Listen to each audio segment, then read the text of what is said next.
This is ChangeMakers with Katie Gore, finding the right solutions for the affordable housing community. Welcome back to the second part of my conversation with ChangeMaker Roberta Graham, the Vice President of Quadel. Roberta, in part one, you mentioned a matter of money, and there's always the competing priorities for the funding. Let's talk about the time you spoke to Congress in front of the House Financial Services Committee, where you addressed the Housing Choice Voucher Program. Tell us about that. Yes, that was the previous administration. There was a great will within the Congress to make some changes to the programs, to make them more effective, to have what was felt could be a better, more effective, more efficient use of funds. So the House Financial Services Subcommittee was looking for ideas. I had met several staffers on the Hill to talk to them about housing. It was very interesting. I learned a couple of important things, and one was that the staffers are really the brain trust for the detailed programs that are run in this country, and that our elected officials rely very heavily on those folks, and they're very important in all of our lives. That was an interesting learning experience for me. They are the subject matter experts on whatever they've been assigned to, and for those who are interested in what they're working on, they are very interested, and they are very willing to go out and find information and collect knowledge and really understand the upsides and downsides of different kinds of policy decisions. So I had met some folks having conversations about the Housing Choice Voucher Program and how it could potentially be made more efficient. I think that was around the time when the Housing Choice Voucher budget became about 50% of the entire HUD budget, and there was concern about that. The program costs continued to inflate, and that's rents continued to inflate. But there was grave concern that this was just an out-of-control expansion of spending and required funding. And so there was interest in how to be more effective and more efficient. And so that was really the core of my testimony, which was to provide some ideas on how the program could be simplified. They were really focused on administrative practice. If you spend a lot of money determining that somebody's rent should be $2 or $3 more or less, is that an effective use of administrative costs? And so we were looking at those sorts of things. The other thing that I learned, which was good for Quadel, our employer, is that because Quadel has been a practitioner and has always focused on being a practitioner regardless of the policies that have been adopted or the policies that are being promoted by either the administration or the Congress in any form, by being apolitical in that way, the members of that subcommittee, I felt, weighed my testimony very heavily because I was more independent in that regard than some of the other people providing testimony. And that was also very interesting. So kind of launching from that concept here, when you think about Quadel as a management and operator, and, we do a lot of compliance reviews and technical assistance and really bring some innovative policies to, whether it be a management company or a public housing agency, even cooperating with some of the industry trade groups here. Think about the last, 35 plus years you've been working with Quadel, and your career is quite impressive with all of the different projects you've worked on and the different people you've worked with over the years. What would you say, and this could be a trick question in some regards, but what would you say is the most successful initiative or most successful project that you have worked on over your duration here in your time here at Quadel? That's a very interesting question. And I think the most effective in terms of providing an immediate benefit to the area of assisted housing would be back in the 90s, and the Housing Authority in Chicago was in grave trouble, and control was assumed by HUD, and Quadel was hired to administer their Housing Choice Voucher Program. And one of the significant difficulties in that program was underutilization of funds that were available for families in Chicago to receive assistance. So we developed, and I was spearheading this, we call it intake activity, when we take people from a waiting list who need housing and give them the opportunity to be assisted and then begin receiving assistance. We increased the number of families assisted in that Chicago program in 1 year by 8,000 households. It was a very big, it was a matter of developing a new business workflow and new business processes and ensuring that we could handle an extremely high volume of work. And so we were able to increase that. That, of course, was good for the performance of the Housing Authority, but more important, 8,000 additional families in the city of Chicago then had affordable rent. That had a huge, dramatic, and very fast effect on low-income families, which is where my heart really is. That is one, but I would say another one that is worth talking about is the program post-Hurricanes Katrina and Rita.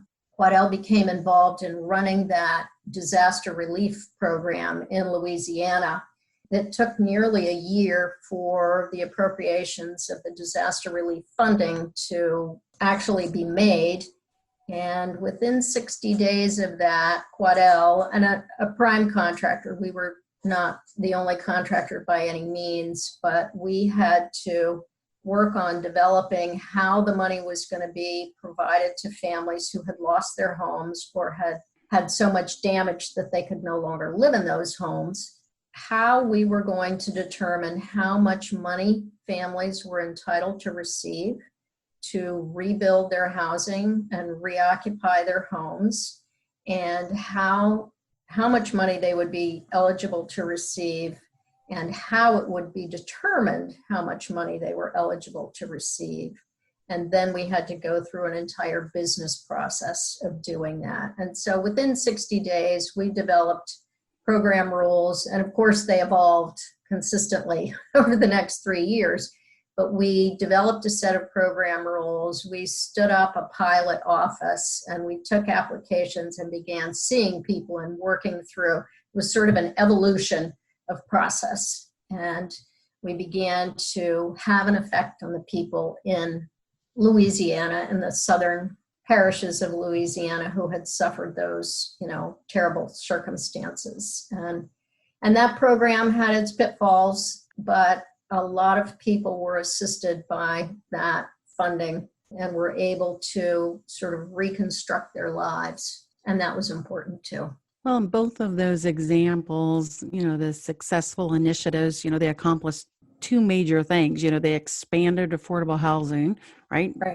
Allowed more people to get affordable housing in the Chicago example. And then they also, in the Louisiana one, you were actually not just, expanding, but it was more of an emergency housing component there. So when you think of the goals of affordable housing, the goals of us in the industry, you accomplish both of those core goals, expansion and stabilization, with both of those projects. So, of course, you're going to have the ebbs and flows of interpretation of the regulations, or when regulations don't exist, you're going to have to try to figure out what those business rules are in those cases. So things haven't changed too far off the mark, meaning at any point, there could be another emergency situation, as far as needing affordable housing, needing to, help out in a community that has seen some difficult times, whether that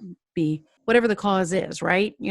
Natural disaster or, a health pandemic, whatever the root cause is. Well, yes, that's the new one, but the PHAs with troubled operations and the disasters continue to happen. And the way those things are handled have evolved over time. I have not been involved deeply in any of them since then, but there has been an evolution. And so it's pretty exciting to be in on the ground floor of how that can work. So you said PHA, that stands for a Public Housing Authority, and they're one of the many entities that are what we would say an avenue by which affordable housing is delivered, because you have lots of other players in that space, but the Public Housing Authorities are one of many.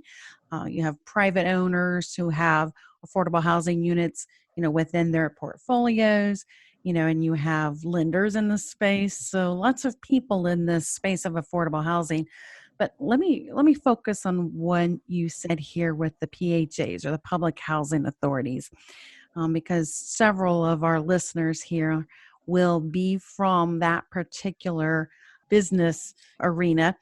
If you could direct a message, or use this avenue here as a way to deliver a message to leadership within those public housing agencies, what message would you craft? What would you tell them? Well, I will go back to what my life focus has been in this area, and that is operations. And I don't consider myself to be a big thinker in terms of creating new programs, but I am someone who thinks through the detail of how programs operate and how they can operate either better or how they can operate less well.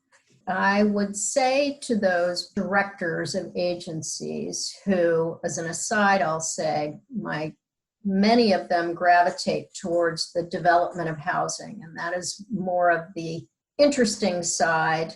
But the bread and butter of a housing agency is really conducting all of the administrative activities that have to be done to ensure that low-income families are receiving subsidy in the way that the rules envision them to do, so that they are receiving the right amount of money as rental subsidy paid on their behalf. And I would say, always pay attention to it. Always think it is much more difficult than you really believe it is. Pay that high level attention to it. Make sure that your people receive training, because the rules do change periodically. Make sure that your employees receive rewards for doing their job well. Make sure that families who receive these subsidies and benefits receive rewards for making changes and improvements in their lives as well. And set high expectations for everyone. Don't let the households fail. Don't let the employees fail. But when they do, because they do sometimes, make sure that appropriate actions are taken. What I have learned over the years is that attention has to be paid to those kind of boring activities that everybody has to do all of the time, because they're really important. And what that means is, and this is, you bring me to a point that I'm glad you brought me to, Katie, because one of the struggles with funding affordable housing is that if the organization, either HUD, the federal organization, or the local organization of PHA, or a private owner of subsidized housing, if the feeling is that the money is being wasted because a good and compliant job is not being done, then the opportunity for future funding is reduced. And so I view myself as someone who, and I think most of us in this industry, in this kind of role, we are people who, with our expertise and our help and our advice and our business reprocessing, we can help organizations run in a more compliant, federally intended way, so that future funding comes along and isn't reduced. Well, you called it bread and butter for a reason, because with it not just being public funding, but there's got to be a link for housing authorities to make sure staff are trained, their staff are performing, the rules are being followed, and there's a real quality job being given on the part of those housing authorities who are the conduit for affordable housing, right? And so when you said bread and butter, I mean that summarized it right there to say the job they have to do on the part of the participant who's in the program for the person who's living in affordable housing, clear up to the person who is funding it, at a larger level. The focus on quality and paying attention to that to ensure that quality service, the rules are followed. All those pieces of it are so important because that impact can be seen. When it's not done, that impact is sent throughout the whole entire industry, and it really jeopardizes the affordable housing and the funding link. And so you're right, that emphasis on quality is so crucial as an industry. You think about it, Food and Drug Administration, has the same kind of impact and role within food safety, right? So I mean, every industry has this piece, but with food safety, you see what happens to the food quality and the product and the supply line and it impacts potentially a lot of people, right? Same thing for housing, but it impacts almost such a core human need though, with a ripple throughout the community. So I think that the housing piece of it is so much more amplified than so many other industries. Well, Roberta, your time here at Quadel and your role in the affordable housing community has really left a positive mark. And the things that you are doing on a daily basis are so crucial for not just Quadel, but with all of the other practitioners in the industry. I want to thank you for being what we're calling as a ChangeMaker series here, because you have been quite a change maker and continue to be with Quadel. So thank you very much for joining us on this podcast. You're welcome, and thank you. Thanks for listening to Changemakers with Katie Gore. To find out more about Katie, go to quadel.com. That's QUADEL.com. This has been a production of Forbes Books Radio.